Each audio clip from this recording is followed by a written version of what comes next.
Good afternoon. Thank you for joining News with Nana. I thought I'd take away and kind of jump into the bigger picture because right now there's really not much I can say on FluffTube that's in the local Michigan news because a lot of it right now is going back and forth between mandates. And, the Mockingbird media is at it again. So I thought I'd take a peekaroo. We're calling this Sloppy Joe's Title 42. So this is what I found on Breitbart. And I thought this was kind of interesting. There's a lot going on Breitbart for today. Very interesting way to start the month, but I guess, hey, in the Sloppy Joe administration, everything is just kind of like it's falling apart at the seams, but no one seems to be aware um, what's really happening in America, especially a lot of Americans seem to still be kind of like, what? Even though um, several Michigan media outlets are reporting that Sloppy Joe's ratings are really, really plundering. But, anyways, wonder why. So we have Breitbart that says this was the article Sloppy Joe lawyers block ACLU lawsuit to open U.S. borders. So, Sloppy Joe's pro migration deputies have persuaded three federal judges to let them keep the Title 42 barrier to uncontrolled migration. Now, I just want to state this. I am a child of immigrants that came to this country. Well, an immigrant. My mother was an immigrant. My father was born here. My my family, both on my mother and on my father's side, came to this country illegally. My mother and my father were married in Italy. Um, when my father came back to his home country of the United States and to the state of Michigan, my mother had to wait to be vetted by the consulate, the Italian consulate here in Michigan, which is, I believe, in Detroit, had to vet my mother before they would issue her a visa to come to this country. Okay. All right. That's called doing things legally. And I get things are shitty in those countries. And for those of you that are, mouthing off, understand why those people want to come to this country. Okay. They want to come to this country to leave communist socialist countries. But yet here you are in the background. They need to come. Well, yeah, they can come. They can come legally. But you're pushing for an agenda for our United States of America to become a communist socialist country, which is exactly what these people are fleeing when they want to come here. Why don't you take a look? Take a look and see what real immigrants who have fled this country from socialist Poland, socialist Colombia. Well, fucking really get a hold of yourselves and this whole color divide shit and all this divide bullshit going on. Don't just believe what you hear and talk out your ass. Do a little research. Do a little research. My family came from a very small town. I'm just going to say on my mother's side because I know the history on my mom's side better because I was very close with my nonna. Growing up in Italy, my mother and my grandmother my nonna used to tell me that in their small town, there were so many poor people and you got rations, you got government rations, and it wouldn't feed their families. So people traded. They traded services. If they had a farm, they would trade vegetables for eggs or for meat or for, what have you. My grandparents had a mill, a mill. Um, and so when they had extra, they didn't hoard it for themselves. They gave it to people. They didn't ask for anything in return. They just gave it to people. But that being said, my grandmother was always a very thrifty person. She, even though as time went on, my grandmother and they, Italy became better and they, flourished and what have you. They still wanted to, it's a very socialist country though, to be quite honest with you, it's very socialist. They have that whole medication that's, free for everybody, but I don't know. I think Italy's finally waking up too. Oh, I'm so sorry. I did not mean to yawn in your ear, but it's that time of day and I only had one cup of coffee today. I'm trying to wean myself off of the caffeine. I got myself off of cola. But anyways, that's a whole on my immigration. So that's where my background comes from as far as my opinions because of my personal history and relation and what I know from it. So according to the article on Breitbart, the September 30 legal win over the ACLU was politely lamented by the various pro-migration activists who quietly recognized that the Title 42 anti-epidemic rule is helping Biden's political support. Biden's deputies are using the Title 42 rule to help muffle public opposition while they boost migration into America's homeland. The Title 42 rule is vital because it allows them to regulate the cross-border flow so there is minimal media coverage of the wage-cutting, rent-raising, diversity-boosting migration into America's jobs and homes. And on that note, where was it that I saw? Oh, that wasn't it. Where was it? Oh, they were just talking about it. I can't even. I hate when I do this. I believe maybe it was MLive. MLive is like my go-to.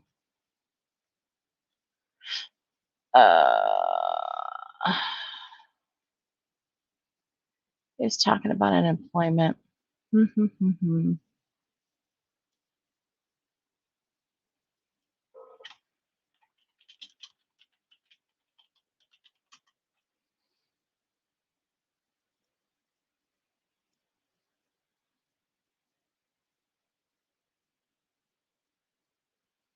Here we go.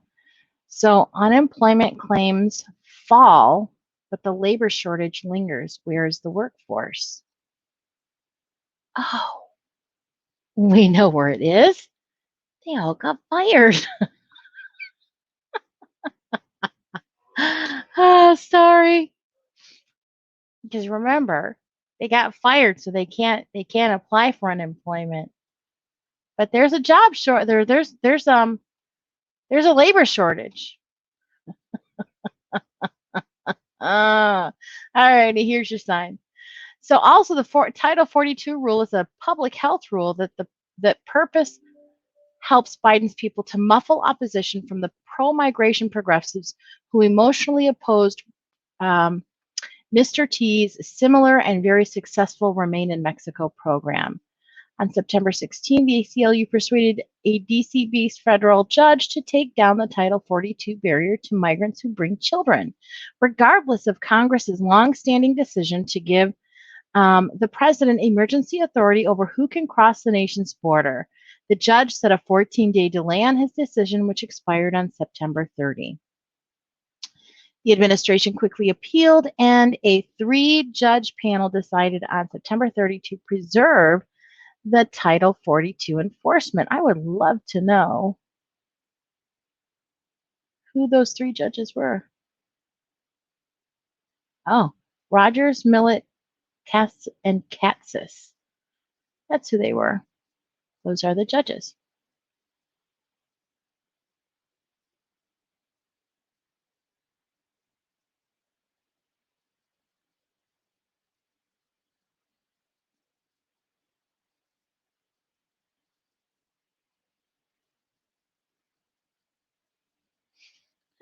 That's one man's gold is one man's trash is another man's treasure. Isn't that what they say?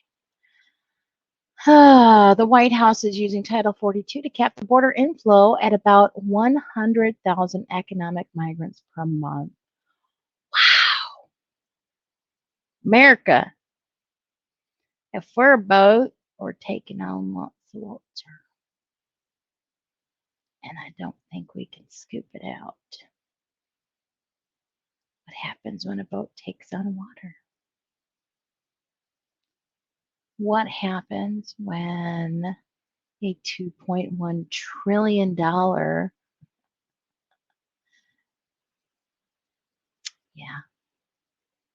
we are sinking. The southern inflow is in addition to the inflow of roughly 100,000 illegal immigrants per month and a large flow. Hold on, the southern inflow is in addition to the inflow of roughly. So we have 100,000 legal immigrants, migrants. Then you have about, what did they say?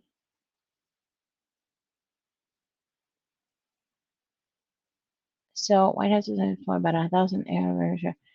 Meanwhile, the childless young men and families' husbands are allowed to sneak across the border at a rate. And these are single, look right here, this picture right here.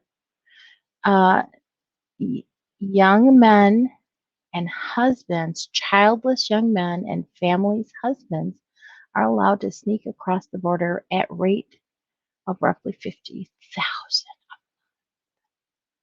Yeah, I'll put the link in there. This should concern you because they're not just coming over and staying at the border. You know what I mean? It's not like they're sandbagged right there. They're coming in through the border and then they're shipping them out. You need to watch Monkey Works because a lot of these big, and they're being sent out on government planes, and you and I both know this. Um,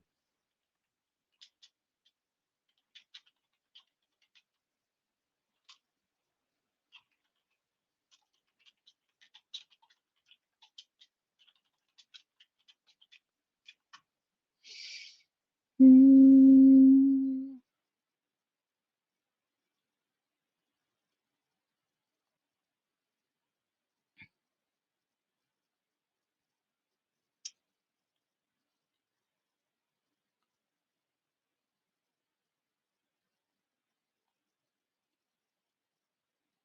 well, that's not what I wanted.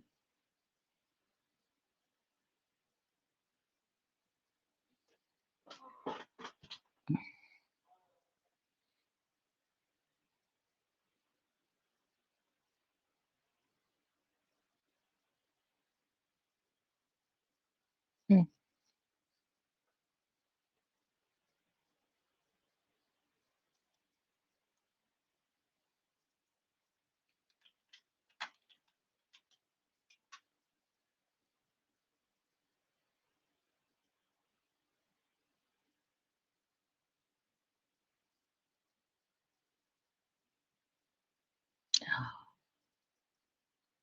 Well, we know they were going to, they were headed from Texas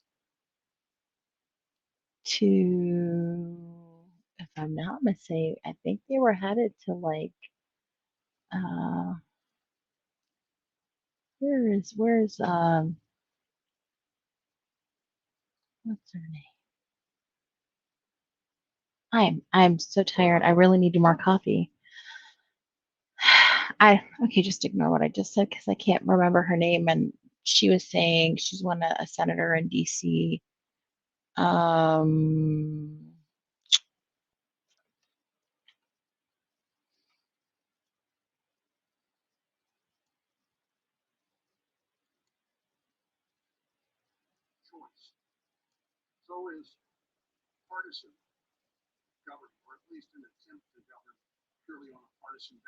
mm,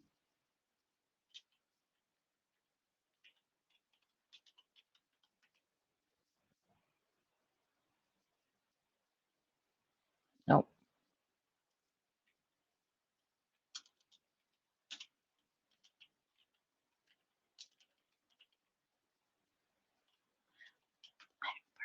I knew I was close.